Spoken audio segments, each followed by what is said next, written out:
Nous allons pouvoir découvrir l'intérieur, les contenus en particulier, et tout ce qui va en créer l'attractivité finalement.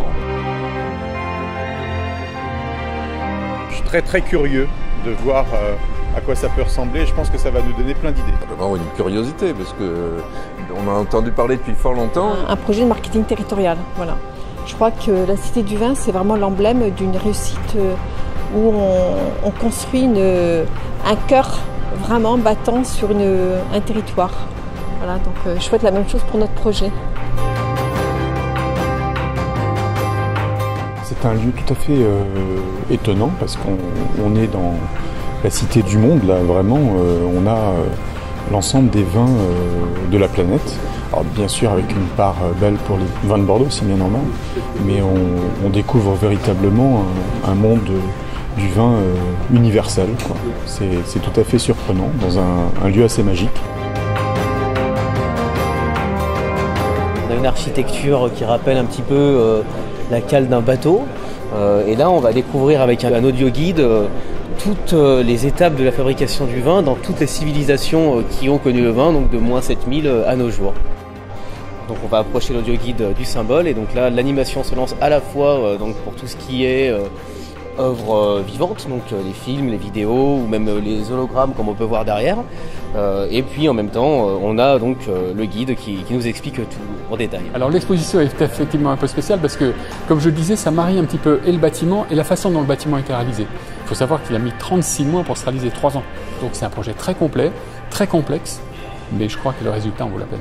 Alors, ça me parle bien évidemment, hein, et puis en plus je trouve ça tout à fait opportun de trouver un lieu d'information et d'orientation touristique qui est une invitation à consommer le territoire.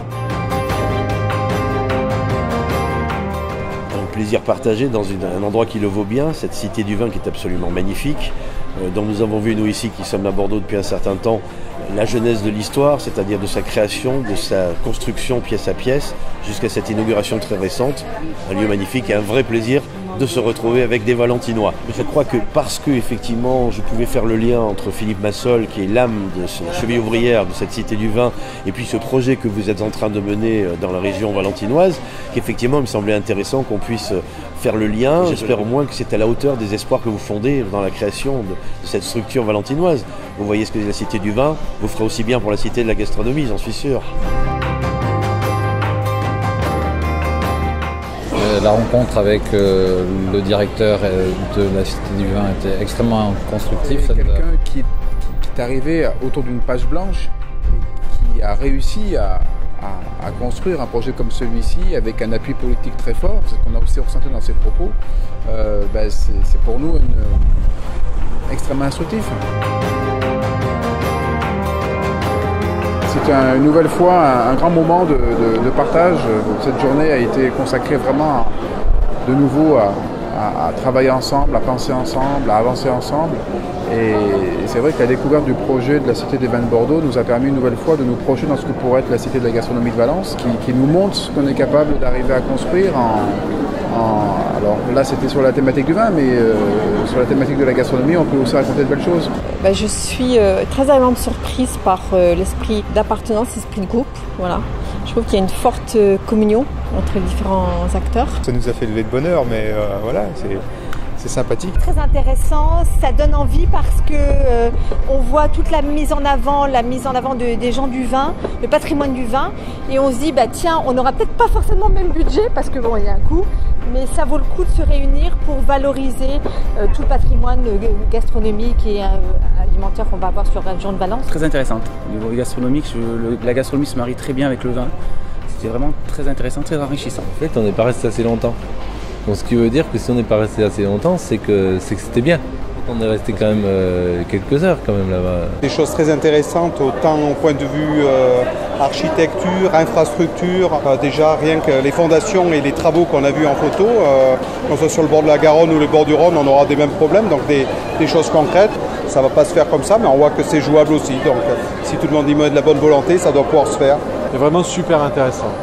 Alors, différence par rapport à nous, j'imagine, dans un premier temps, c'est qu'on est très monoproduit, c'est-à-dire qu'il n'y a que du vin, une zone marchande, une zone restaurant, 2 zones restaurant, plein de points communs, bien entendu, et un très gros investissement, je pense, au niveau du partenariat public-privé. Enfin là, ils ont un savoir-faire duquel il faudra s'inspirer, mais vraiment belle journée, beau voyage.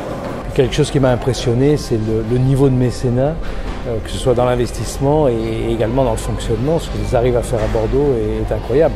Voilà, un exemple à suivre sûrement pour nous. On était en quête de l'exceptionnel, de trouver l'exceptionnel, et on a vu quelque chose d'exceptionnel. Qu'est-ce qu'on peut attendre d'une journée aussi belle? Simplement le futur de ce qu'on va faire tous ensemble. Ce qui était important, c'est de voir ça tous ensemble et de le faire tous ensemble.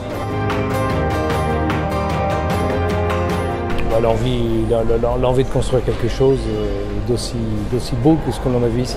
C'est le moment pour les adhérents de montrer cet engagement,